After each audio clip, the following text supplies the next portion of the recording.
Welcome to the Erotic Realm Podcast, where we explore the psychology of darker desires. I'm Em, and if you're new here, welcome. I'm a psychosexuality nerd with a background in psychology, sociology, medical science, and Tantra. I'm also in a 24/7 collared relationship, and I'm passionate about humanizing kinksters. Join me here for in-depth one-on-one conversations as we explore the fascinating world of eroticism, one erotic realm at a time.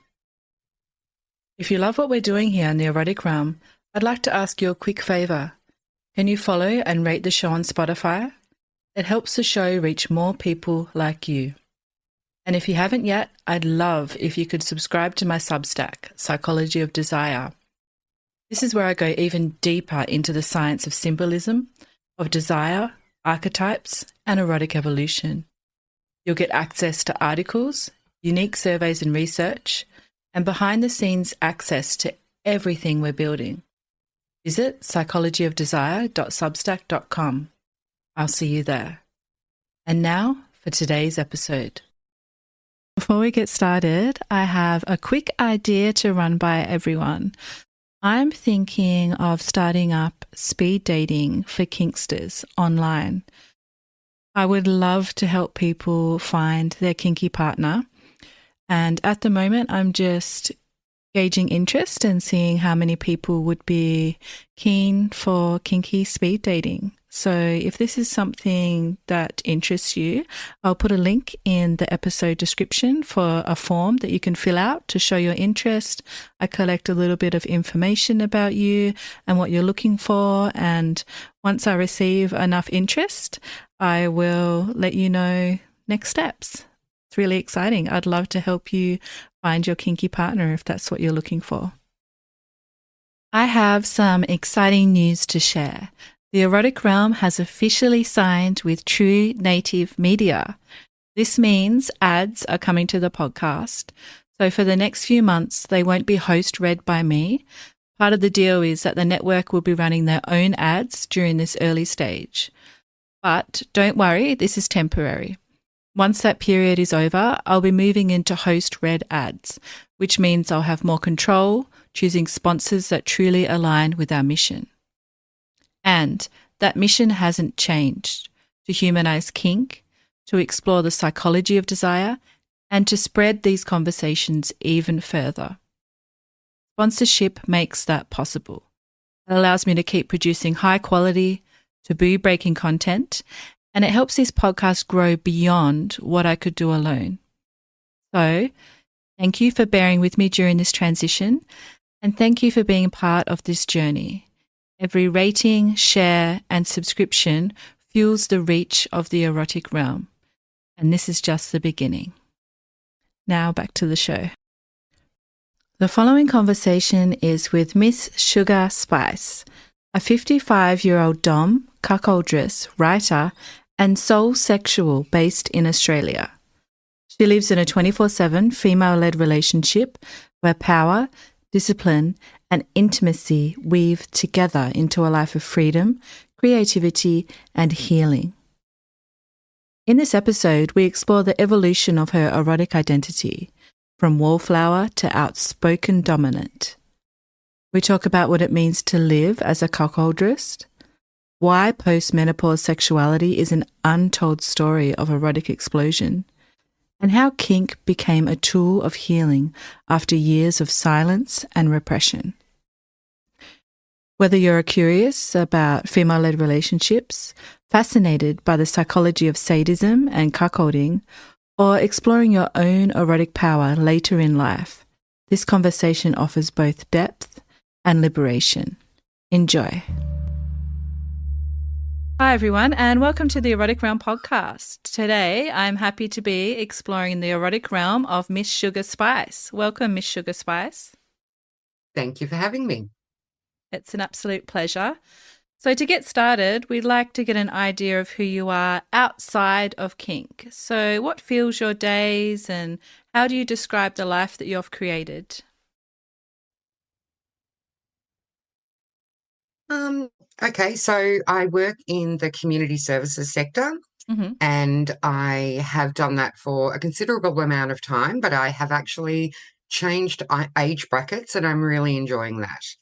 And apart from that, I love reading. I love filling my days with smut and fantasies. Mm. And I quite like to also have exclusive downtime with myself. And I have a little secret hidey hole that I run away to and can explore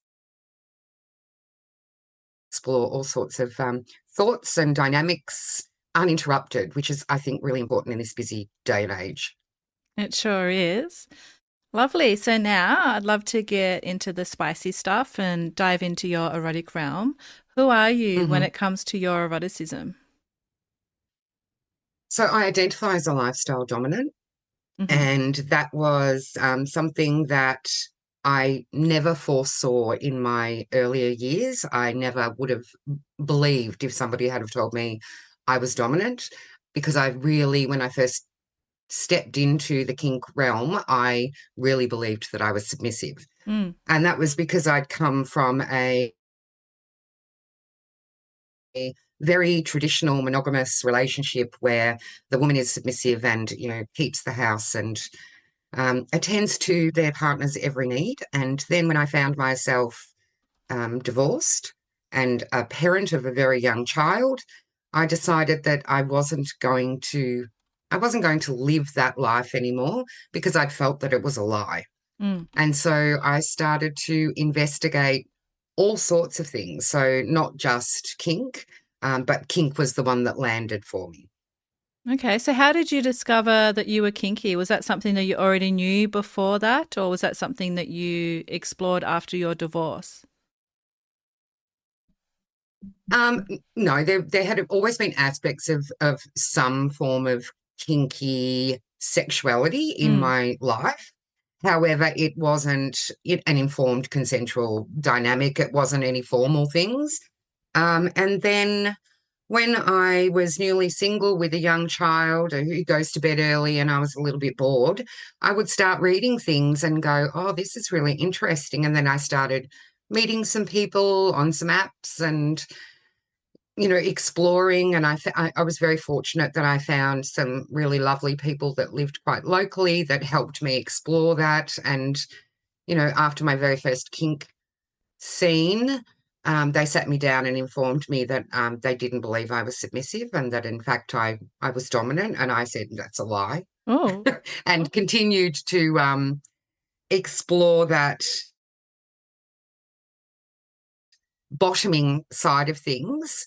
And then eventually, yeah, the wheel just turned, and I then took on the top role with somebody and loved it, and Mm. just found this spark inside of me that I'd never known. And that's how I became a lifestyle dom. Amazing. I'm so curious to hear.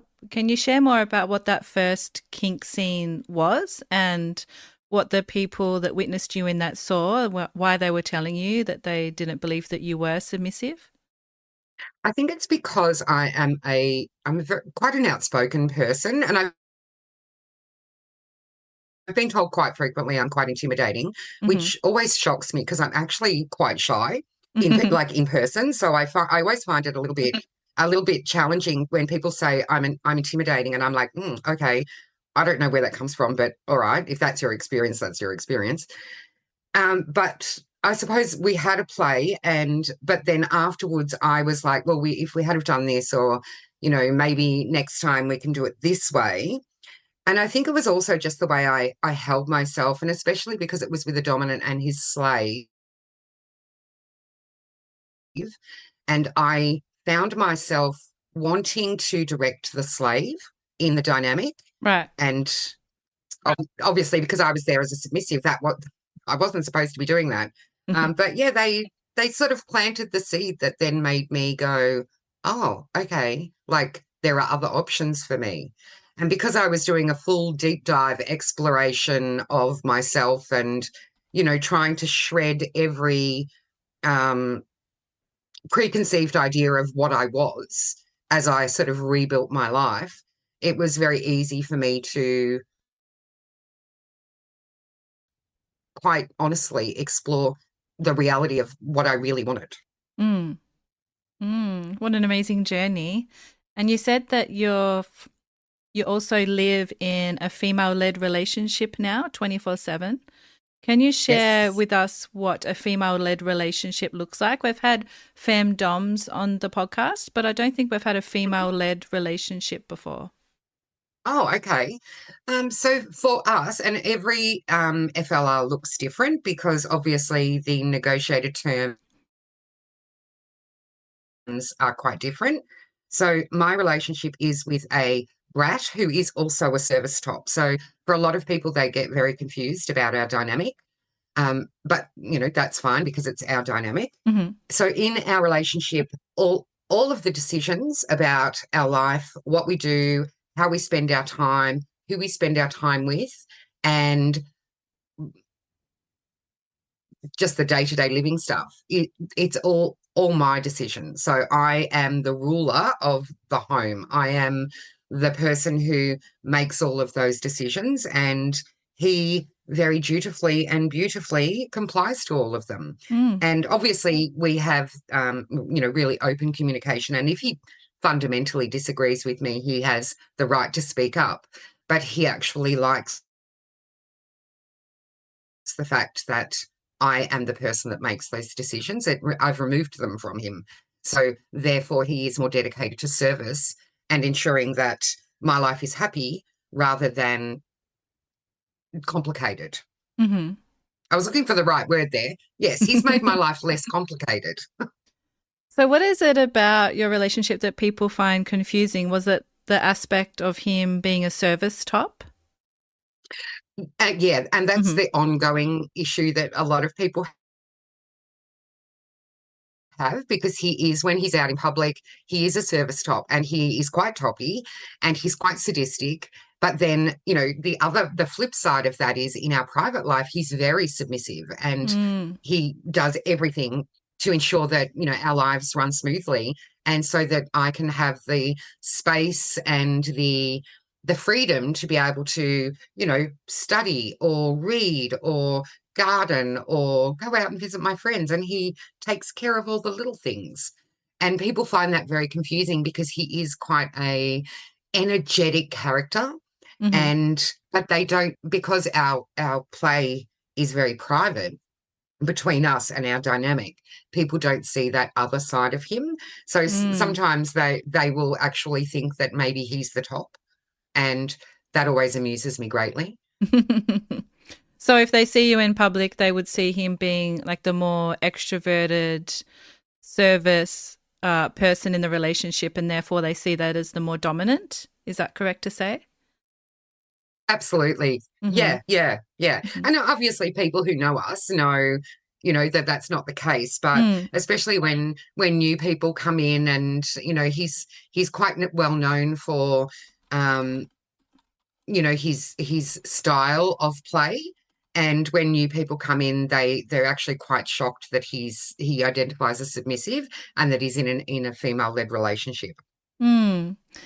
I love that you can't always tell how things are behind people's closed doors and when the dynamic's Mm, completely different to what you imagine. Yeah, that paradox yeah, is really absolutely. fun. Mm-hmm.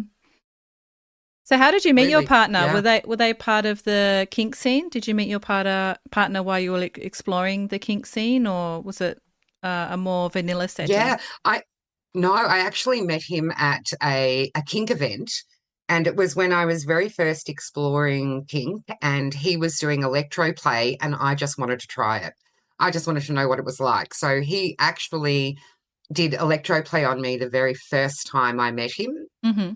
and then by sheer coincidence, I discovered completely by accident that he actually lived about 400 meters from me. Oh, wow. As the crow flies. Mm-hmm. We lived in quite a bushed area, and I'd never seen him in the town we lived in. And I found out by accident that that's where he lived. And the next time I saw him out in public, I let him know that I knew where he lived, and that was it. Like, we became friends, and then we became play partners, and then it just evolved, and now we're in a full-time relationship. Beautiful. How long have you been together for now? Oh, this is the contentious question. Oh, So we think we've been together for about 13 or 14 years, including like friends and play partners, but we've lived together for 11 years.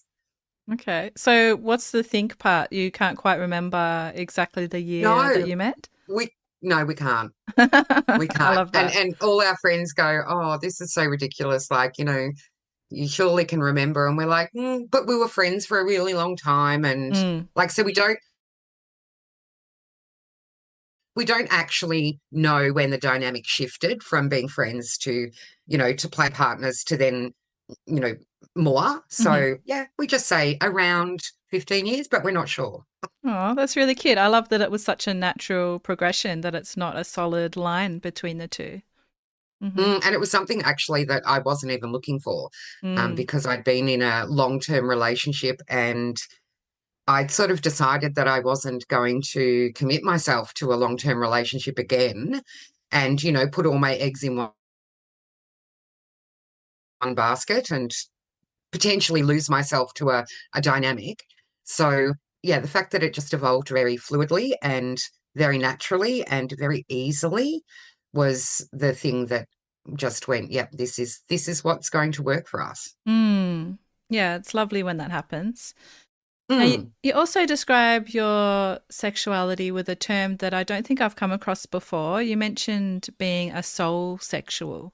What yeah. does soul sexual mean to you, and how does it shape who you are as a lover and a dominant?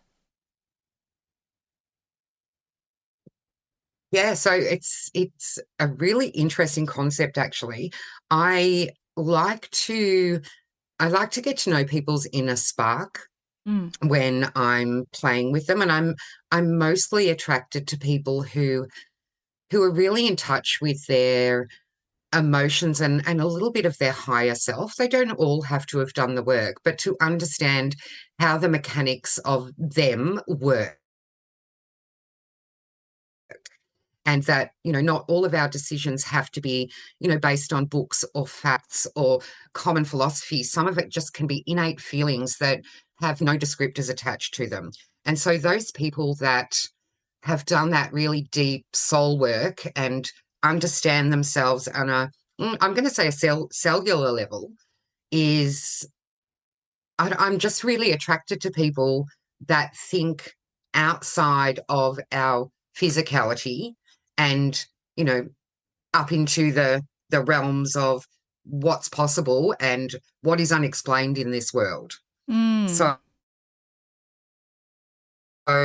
for me, it's all about connecting with that similar spark or that similar interest. And it's always the people who are a little bit woo or, have the crystals or, have the lucky bunny or, something like that, that I just find myself attracted to time and time again. And so that that connection at a soul level is much more important than, you know, having similar interests or being in the same age bracket or, even being in the same state. Like if you can connect at a soul level, it's much more intense. mm. So reminds me a bit of how people describe being pansexual, but with more focus on the soul. Is that right to Yeah. say? Mm-hmm. Yeah, I would say that that's a fair statement, yes. Mm-hmm. Beautiful. I love that terminology. Is that something that you created yourself, or did you see that term being used somewhere else? Yeah, no, I came across it. It's been in a few blogs and a few Okay. forums, and I was like, oh, I really like this idea. And because I've done a lot of self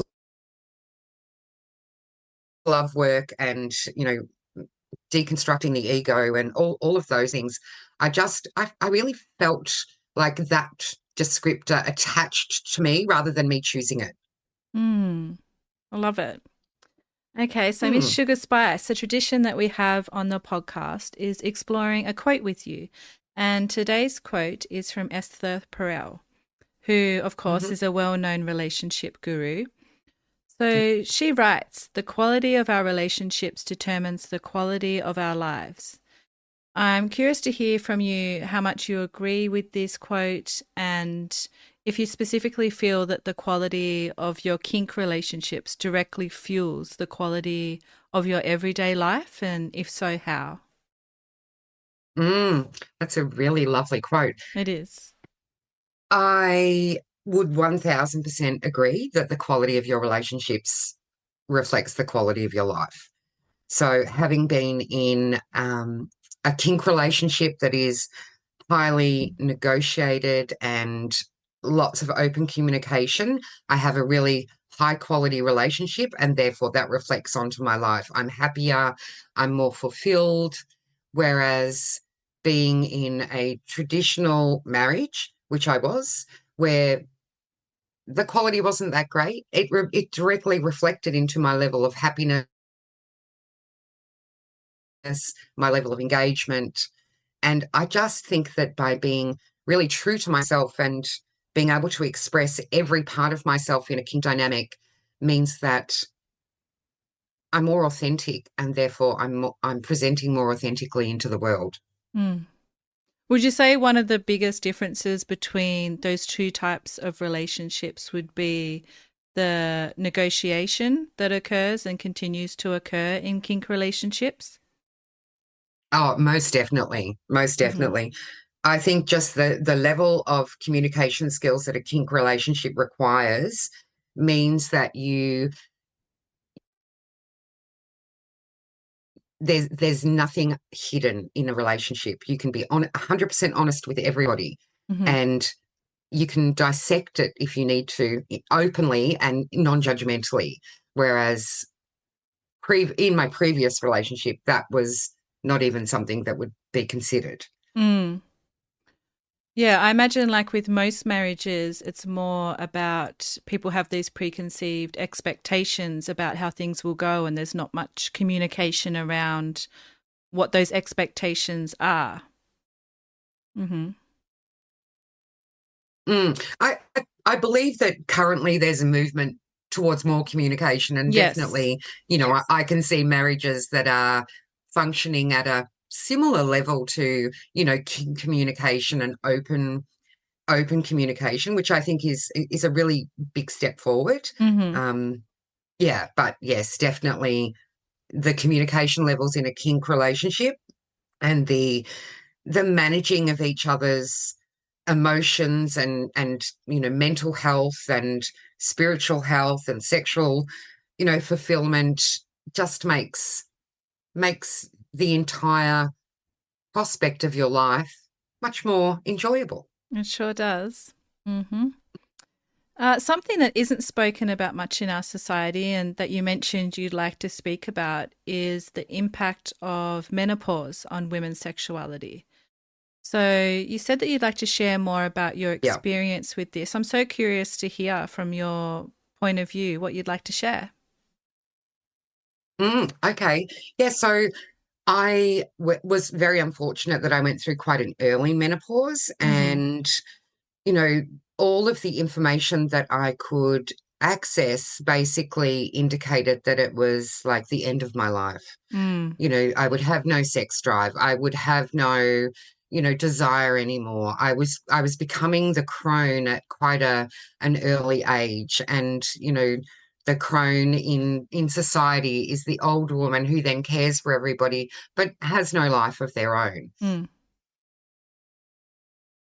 And so I was determined that that wasn't going to happen. And then I was pleasantly surprised to find that actually my sexual desire and my curiosity to explore things exploded. And I was like a teenager again, like just so interested in all sorts of things. And of course, there's the symptoms that you need to manage, and there's, lots of physical things that happen to your body that aren't particularly pleasant. However, there are lots of things now that medically we can do, or naturopathically we can do to support ourselves. But I think the biggest thing that I found within my vanilla sphere was that there was an expectation that because I was entering menopause, I was entering a quieter, more docile part of my life, and almost the part that, women will disappear. And I was, as I said, pleasantly surprised that it was the actual opposite for me. And I was all of a sudden on fire and wanting to do all the things and explore things that I, hadn't had an opportunity to explore. And yeah, I think it's really important for women, especially as they get closer to menopause, or if they're having perimenopause symptoms, to know that life is not over. It's actually just starting. It's like your second inning.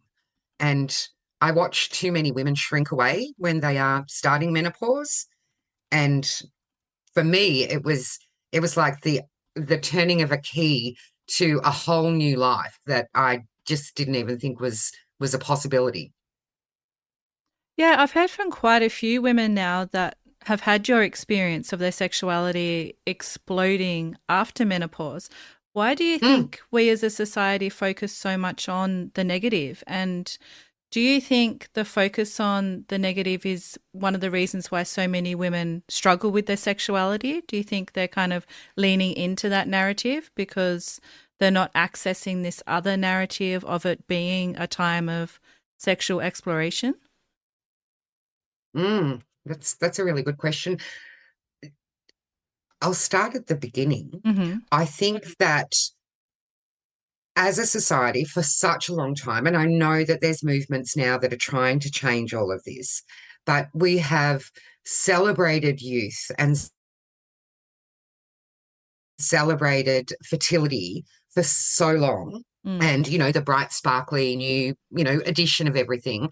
And the old was always discarded. And for a long time, if we even just go back 50 years, if you entered menopause, you were an elderly woman. Mm-hmm. Like you were elderly and you were considered elderly, and therefore, it wasn't deemed appropriate to, for an elderly woman to be quite sexually active or exploring. And I think that society still is on that whole path still. I Mm-hmm. know it's being rewritten, one ambassador at a time, but I think when you enter the kink scene and you look at the vast array of people and, how they present their ages, it just opens this,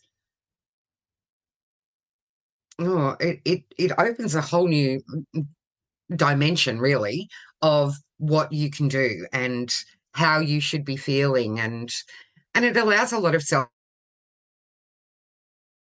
exploration as well. So for me, when I was going through not only a divorce with a young child and menopause and, oh, I want to recreate myself, Mm.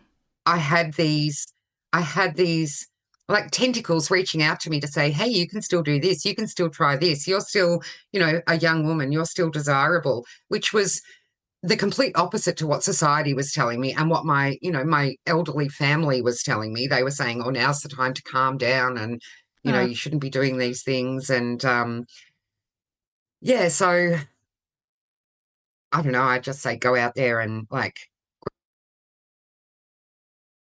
grab life by the balls and ride it hard. I love that. So I'm curious if you can just tell us a little bit more about how did menopause change your relationship to your sexuality and dominance? Did your dominant self change at all? Mm, I actually haven't considered whether my dominant self changed. I don't believe it changed. I feel that maybe I stood more in my power, Mm. but that I don't know whether that was just because of menopause and, the freedom that, oh, I don't have to worry about one thing anymore. There's one thing off the agenda. But I don't know whether that was because of the menopause or because I was also doing a lot of self-reflection and, what do I want out of life? What am I, what are my personal boundaries? What are my personal goals? What do I want out of a relationship? And look, maybe it has something to do with menopause because you enter, you enter that period in your life where you just go, you know what? Everyone can go and, jump a bridge because I'm going to live my life authentically for me. Mm-hmm. And, historically that most divorces happen when a woman enters menopause. And it's because, I've got an opinion that they just get fed up with, being fed the bare minimum or not living authentically. So they stand in their power and they go out and find themselves. Mm. But yeah, I don't think my dominance has changed. Maybe just my ability to be able to self-reflect and implement small changes has changed. Because there's always those little nuances in relationships. And, I do a nightly reflection of how things have gone. Would there be anything that I would change? What's an area that I can investigate, about how I reacted to something or how I was triggered by something. So I'm always about self-reflecting. And yeah, Is that I a think just my journaling? ability to, yeah, I do journaling. Mm-hmm. I have several. So I have a journal, a kink journal, I have a scene journal, and then I have my burn it book. So, and I think every woman should have a burn it book. And so many don't have burn it books. And that's where I just write down all the horrible, heinous stuff that goes on in my mind. And then when it's full, I just burn it because it actually Mm. doesn't matter. And they're just thoughts that I've had and they mean nothing, but I need to get them out and they go into the book and then I burn it. Hmm. I love that idea. How long have you been doing that for?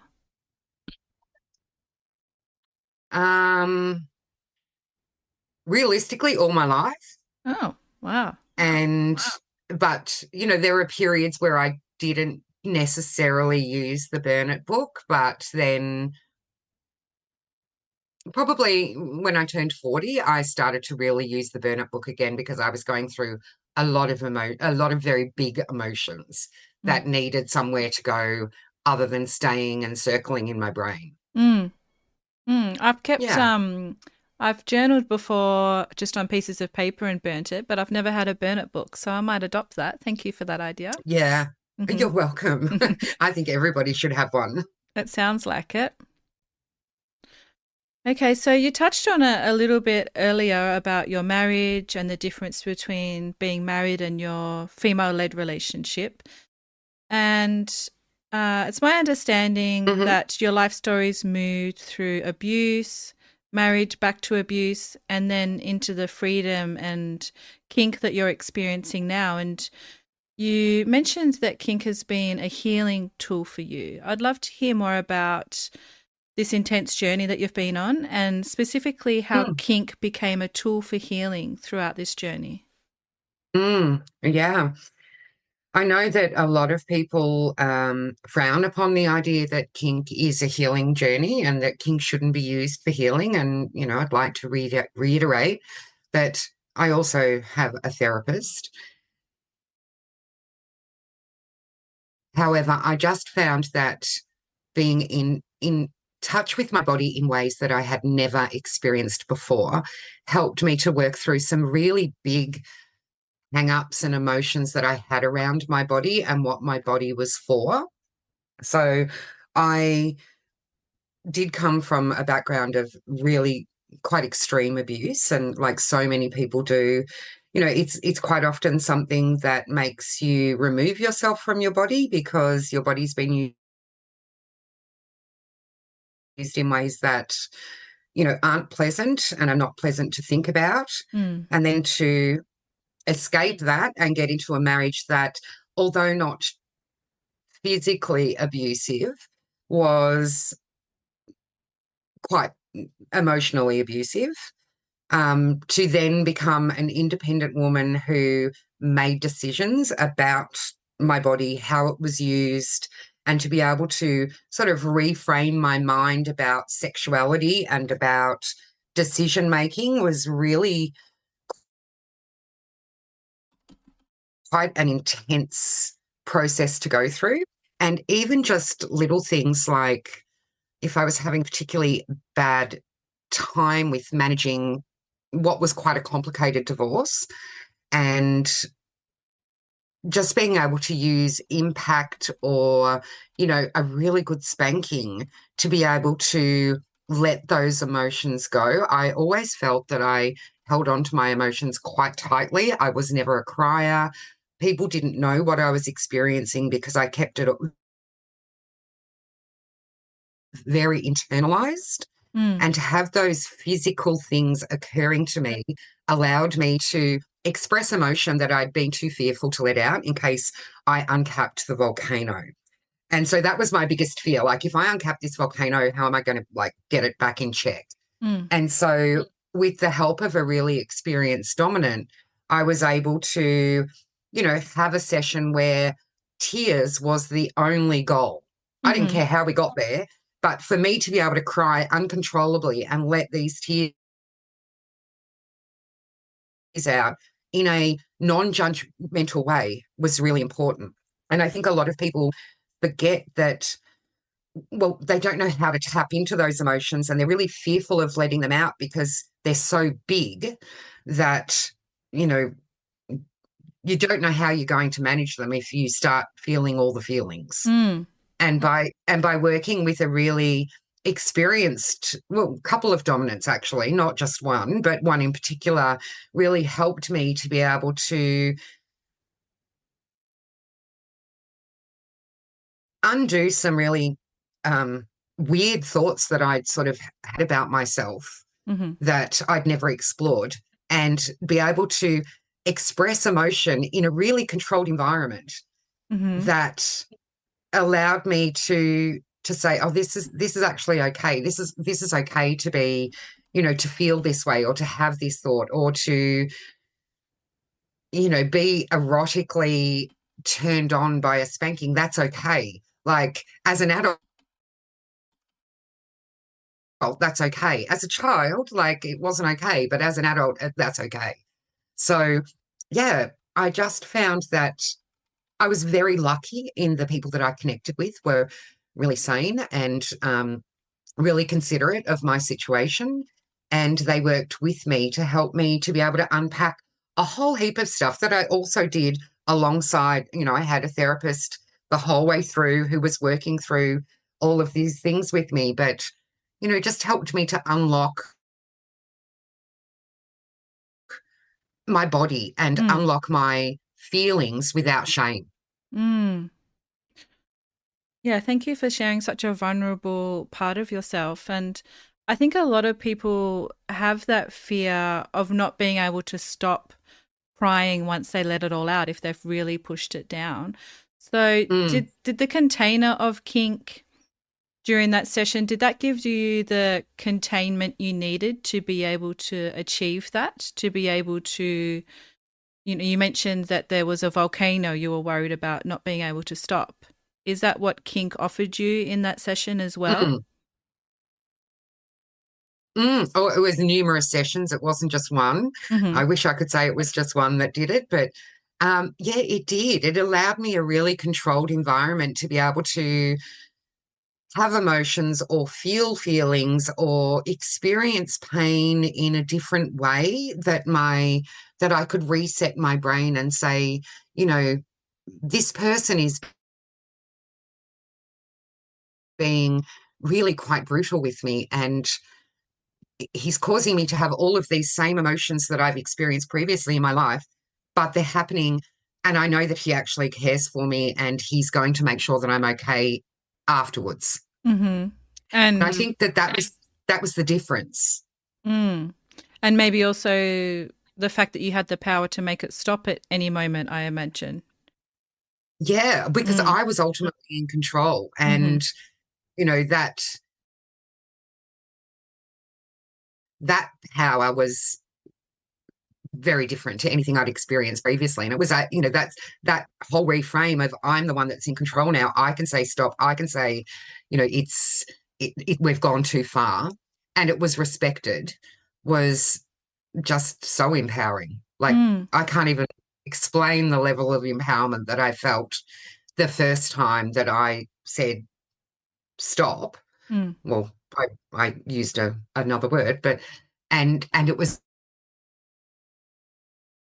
respected immediately. And I was like so overcome. Like, Mm-hmm. it took me probably 2 weeks to, work through that. Oh, wow. Like, they actually listened to me and it stopped. And now I am in control of my life. So that whole taking back control was a really important part of exploring kink for me. Mm. Yeah, I'm so glad for you that you found a place where you could experience that control and heal in that way. And Mm, it's true that a lot of people do find healing from kink. So why mm. do you think people frown upon people finding healing in kink? I think a lot of people have the misconception that people are using only kink to heal, Mm. and they don't ask the bigger questions like, are you also supported with a mental health practitioner? Mm-hmm. And I think it's a misunderstanding. So I personally don't know anybody who has used kink as a healing modality that also doesn't work alongside with their own mental health team. Right. So, but I think that generally people may assume that they're only using kink to help themselves heal, and that's where it's frowned upon. Mm-hmm. Mm-hmm. So the advice is don't use only kink if your goal is healing. Absolutely. You need Mm-hmm. a whole team behind you. You need Mm-hmm. the friend that you can confide in, you need the trustworthy top or bottom that you can work with, and you need your mental health practitioner. Mm-hmm. Beautifully said. Thank you. Now, another tradition that we have on the podcast is exploring research, and today's research is titled Current Biopsychosocial Science on Understanding Kink. And it summarizes many of the findings around kinksters, their mental health, and what we know about kinksters from a biopsychosocial understanding. So, the authors highlight a few things I'd like to ask you about and see how it sits with you. One of them is how minority stress, the stigma and misconceptions around kink, can weigh on people even when they're thriving in the community. Have you experienced the pressure of stigma and misconceptions around kink during your journey? And if so, how have you dealt with it? Mm, I'd like to read that research when we're finished. Sure, I can send it Um, through. yeah. Have I experienced stigma? Yes, I actually do think I have. So I am quite an outspoken person. However, I am a student of life and definitely a student of kink. And sometimes people look up at me like I have all the answers. And that makes me feel really uncomfortable at times. I have some answers and I have some ideas, but I definitely am not an expert. And that can weigh heavy on especially femme presenting DOMs. It can weigh really heavy when people think that you know all of the things. Mm-hmm. And so I'm always very forward in telling people I know a little bit about everything, but I'm not an expert. I'm an expert in my own relationship because that's my relationship. So yeah, and it can cause quite a bit of an anxiety having that expectation that because you are, you know, I am quite dominant apparently, and um, quite vocal, Mm-hmm. that I'm then an expert. Mm. So, I'm human as well. And of course, I come home and I ruminate about those things and I wonder, did I give them the right advice? So, that can play heavy on me. So yes, that stigma is definitely there. Mm. Yeah, it's almost like a positive stigma in a way that you've experienced, if I can say the difference between like a normal negative stigma that this is bad. They're almost seeing you in such a positive light that there's a stigma attached to it, which is really interesting. Hmm. Oh, well, I'm glad you looked at it as a positive. I look at it as a bit of a a bit of a negative, and Hmm. I come home and I I I have those circular thoughts of did I say the right thing? Did I give them the correct Mm. advice? Did I steer them in the right direction? Yeah. Mm. Well, you care. It shows that you care. So that's overall good, I Hmm. guess. Hmm. I want everybody to have a wonderful kink life. Yes, me too. It would be lovely if everyone did. The world would be a better Mm, place. Hmm. absolutely. Okay, so the article also notes that kink can generate states of flow, even what psychologists call transient hypofrontality, which is when the inner narrator quiets and you lose track of time.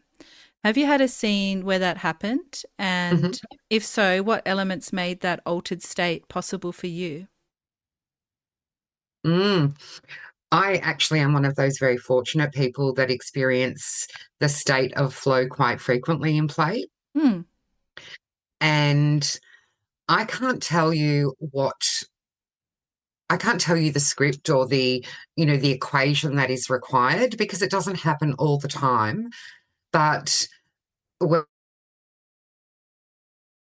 I'm playing, the world morphs out, and just myself and the bottom that I'm playing with, or the submissive that I'm playing with, we're the only ones that exist. And that's what I love about kink and about that ability to be able to create that really sacred space where it is only you and the bottom or the submissive and the things that you've agreed to do, and the rest of the world just disappears. So I I struggle when people say they can't reach that state of flow because it does come very easily for me, and Mm. time does warp. And I'll give you an example. When I play with my partner and submissive, we'll maybe aim for, an hour of play, and all of a sudden we'll realize that it's pitch black and we've been playing for like 4 hours, Hmm. and it feels like 5 minutes. And we just get so into the play and the dynamic and the experience that we lose track of time. Amazing. I'm curious, do you have any meditation training?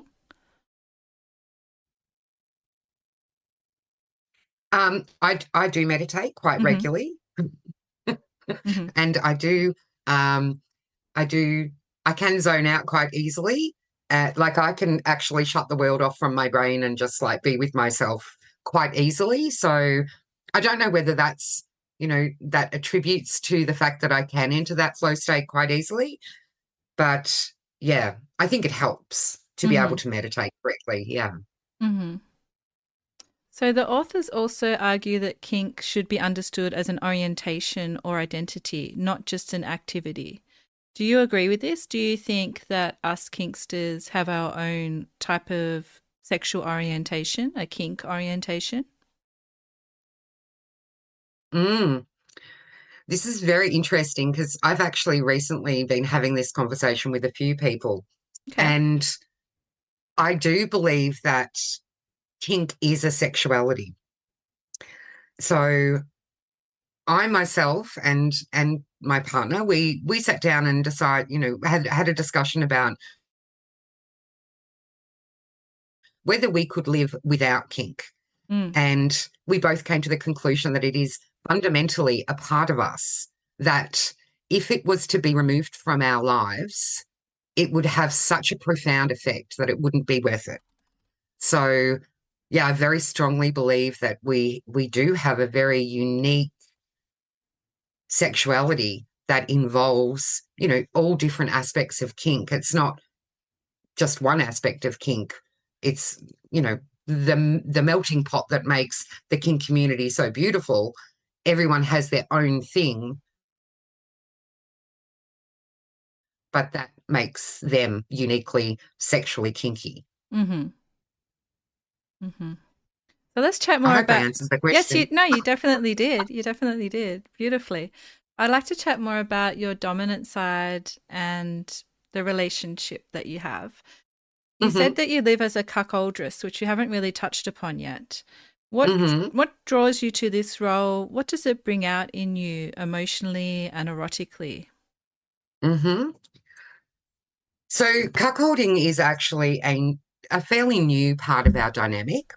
Okay. So we live in an FLR, and my submissive is in chastity to me 24/7. So we practice chastity all the time. And I am poly and also bisexual. So by definition, I need other people to fulfill my life, to contribute to my happiness and to contribute to my life and make it the wonderful mix that I need to thrive. And so we have talked about cuckolding for a very long time, and for a very long time he was quite resistant to it, which I respected, and we didn't go anywhere. But very recently that has been added to our dynamic, and I just love the idea of keeping him in chastity while I go out and live my best sexy life. Mm-hmm. I just think, there's just something so rewarding and beautiful about the fact that he is so dedicated to me, that he is in chastity, and he is so passionate about my happiness that this has now become a part of our dynamic. And how is he going with it? What's his experience like? So far, it's been positive. Mm-hmm. So obviously we have weekly check-ins and debriefs about everything. We will talk about everything, every single moving part of our dynamic, to make sure that it continues to thrive and move forward. So yeah, his experience with it is different, I suppose, to traditional cuckolding. He's not sitting in the corner watching.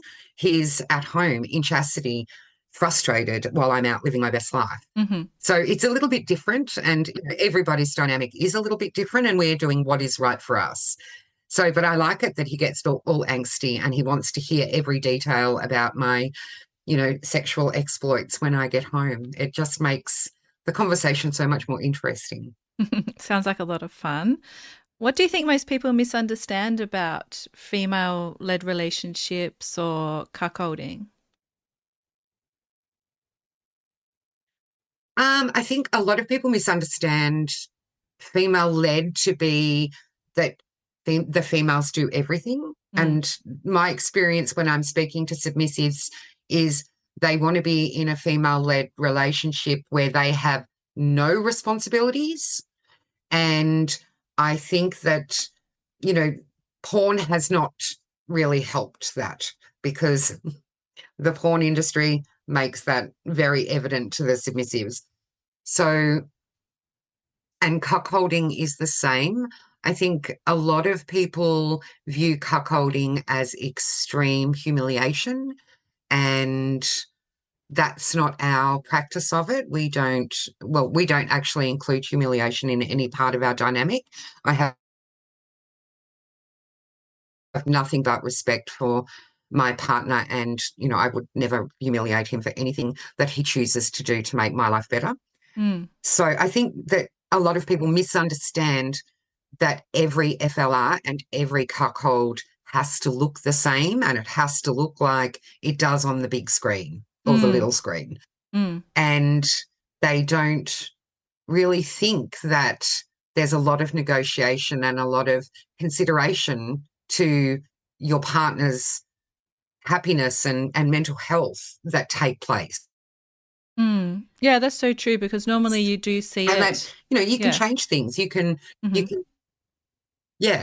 can change it, and you can make it fit you, and you can, try on different hats. And if it doesn't work, you can change it again, and, just keep adapting until you get the perfect fit that works for you. Yeah, it's true that normally you see with cuckolding relationships that it does have a big humiliation aspect to it. And from what I've heard from a few people on the podcast now, it quite often has a reverence aspect for them, instead of the humiliation aspect, which is quite the opposite. So it can be quite a few different emotions involved, from my understanding and what I'm learning.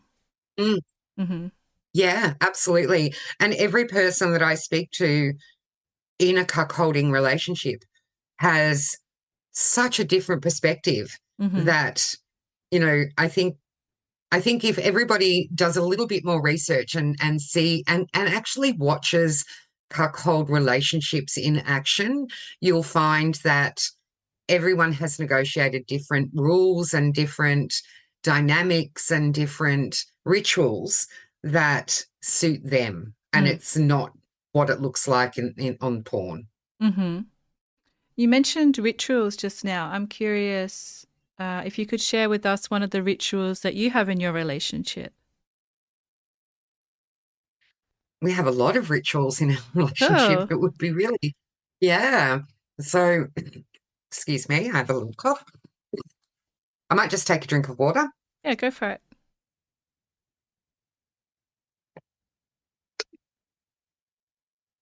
Yeah, so obviously, because we're in an FLR, there are a lot of worship rituals that are in place. So I never make my own coffee. Mm-hmm. I have my feet kissed every morning to show dedication to me for the day. Obviously, we have chastity, which is 24/7, and when we play, we have very specific rituals that set the scene for play, because obviously we live together and, we have family dynamics that we need to work around. So setting that scene and changing our mindset to be ready to play is really important. So I have a very particular drink that I drink right before we play, and he has a disrobing ritual that he must participate in, and it just sets the tone for what is to proceed.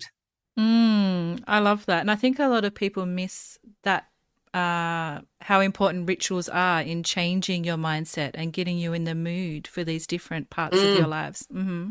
yeah, absolutely, absolutely. Mm-hmm. Because life is so busy, and we actively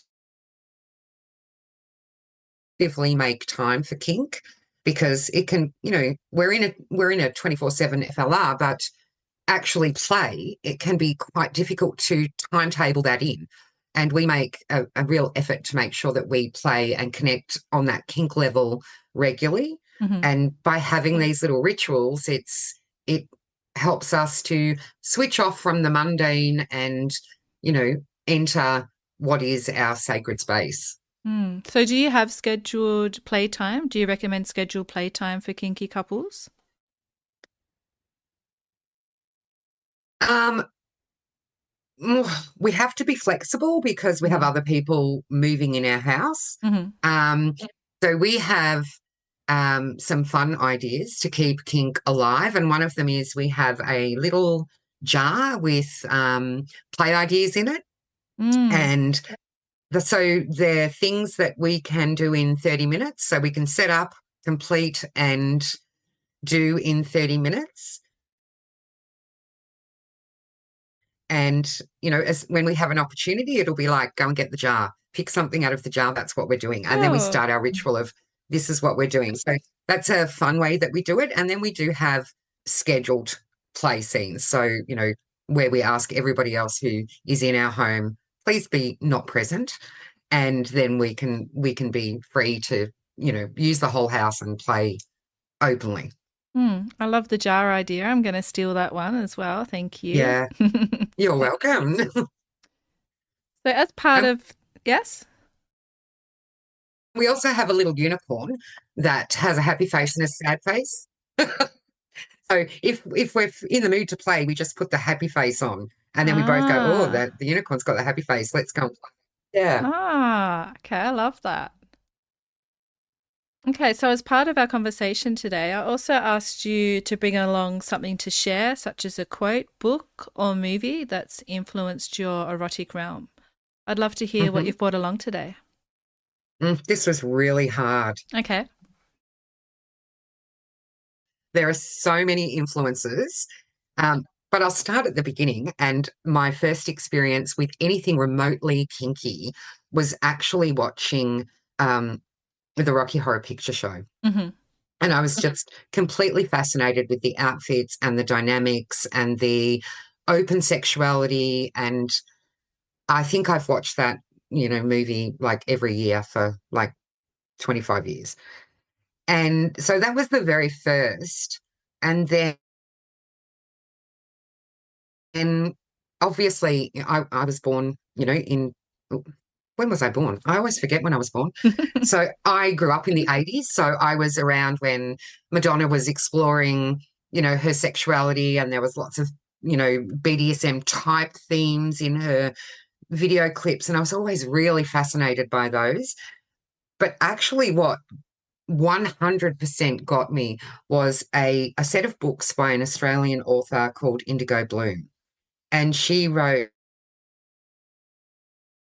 3 books called Destined to Play, Destined to Feel, and Destined to Fly. And I read those books and I was in hook, line, and sinker that I wanted to experience every single thing that was in those books.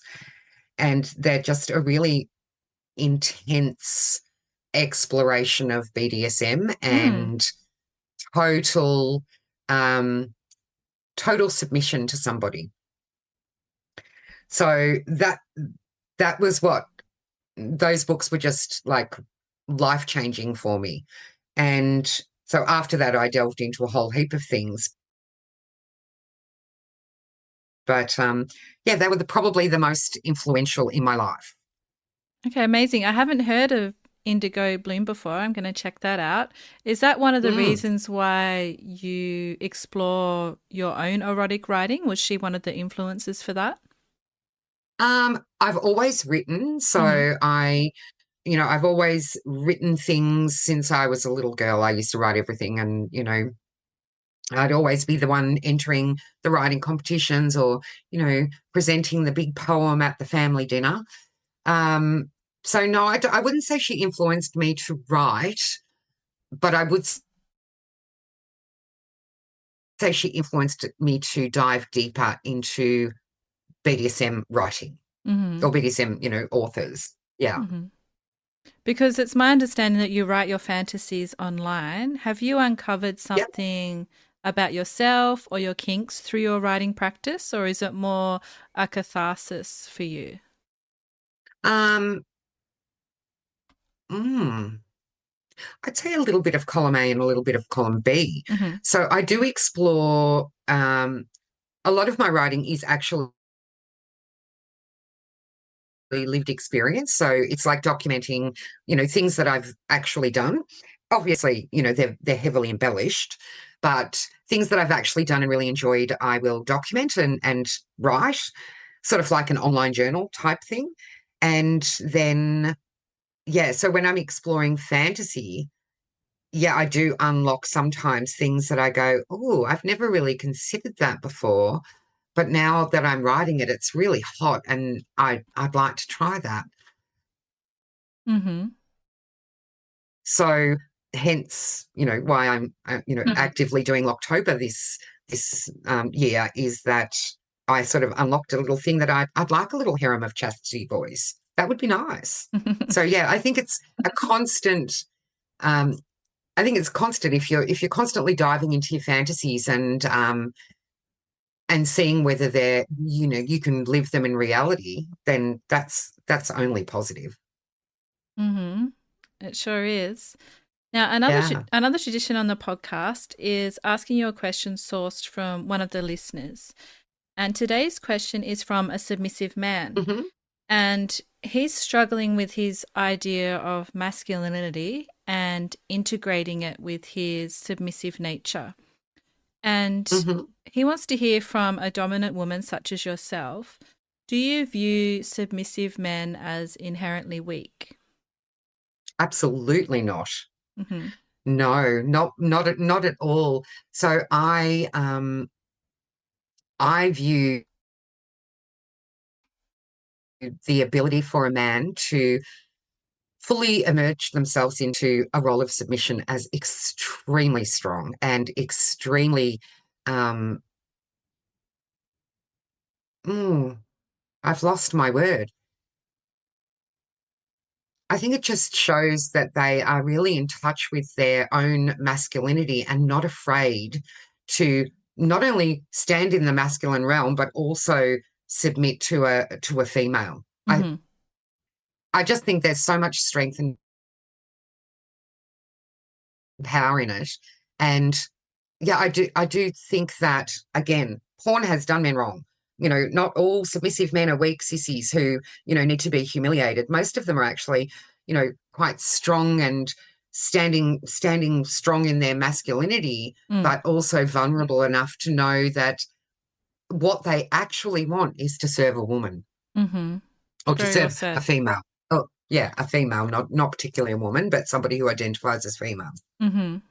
Yeah, beautifully said. And yeah, there is a lot of strength in So submission. I'm not of the opinion at all. There is, very much so. Sorry, had you finished your thought there? I believe so. Okay, cool. A fun question for you. What's a peak erotic experience that you've had? A time when your erotic realm was truly satisfied and something that you're comfortable with sharing with us today? Oh, there's so many. How do I even choose? I think my first orgasm with a woman was probably the thing that I will take to the afterlife as the most erotic thing that has ever happened to me.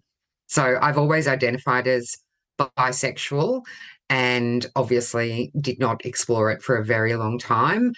And then when I was open enough with myself to be able to say, I would like to explore this with a woman, when I had my first orgasm, my mind was blown. And yeah, that probably is top 5. Awesome. So you also have your own kink podcast. Can you tell us more about that? Yeah, sure. So my partner and I do a podcast called A Cup of Kink, which is literally an invitation to sit down with a cup of coffee and just have a natter about the kink world and things that we see come up or themes that we see come up quite frequently. We will just literally have a conversation about them, and we're not speaking to anybody as experts or we know how to it's about starting a conversation. It's about hopefully other people going, oh yeah, I've experienced that, and I can have a conversation now with somebody else about it. So that's our hope for the podcast, that it actually just starts conversations about things that are important to people in kink. Beautiful. So where can listeners find your podcast? It's on all the platforms, and we have an Instagram account and obviously a FetLife account. Okay, so if they just search for A Cup of Kink, they'll find it. Yep, absolutely. Yep. Well, I would hope so, yes. Awesome. I haven't actually Googled ourselves. Maybe I should do that. Yeah, you should. Okay, so if you had to sum up your erotic self in only one word right now, what would that word be and why? This is such a difficult question, and I've heard so many of your guests use amazing words, and I don't want to use the same words, so I reflected all weekend on this, and I would say expansive, because I haven't finished yet. Yes, there's always more to learn and more to experience, right? Yeah, absolutely. Beautiful. Well, I'd like to thank you for sharing your erotic realm with us, MsSugarSpice. Thank you for having me. It's been a delight. Yeah, it's been a real pleasure. I'm Em, and this has been the Erotic Realm Podcast. Thank you for listening to the Erotic Realm. If this episode stirred something in you, please take a moment to follow the show, leave a rating, or write a review on Spotify or Apple Podcasts. It helps more people find the show and brings visibility to this deeper conversation about eroticism and self-understanding. I'd also like to invite you to dive deeper into the psychology of desire, including my writing, research, and upcoming courses over at psychologyofdesire.com. And if you want the full experience, join thousands of curious minds on my Substack at psychologyofdesire.substack.com, where I release the Psychology of Desire case files, behind-the-scene thoughts, and intimate reflections every week, plus more. Until next time, stay curious, stay embodied, and keep exploring. Also, as always, stay perverted.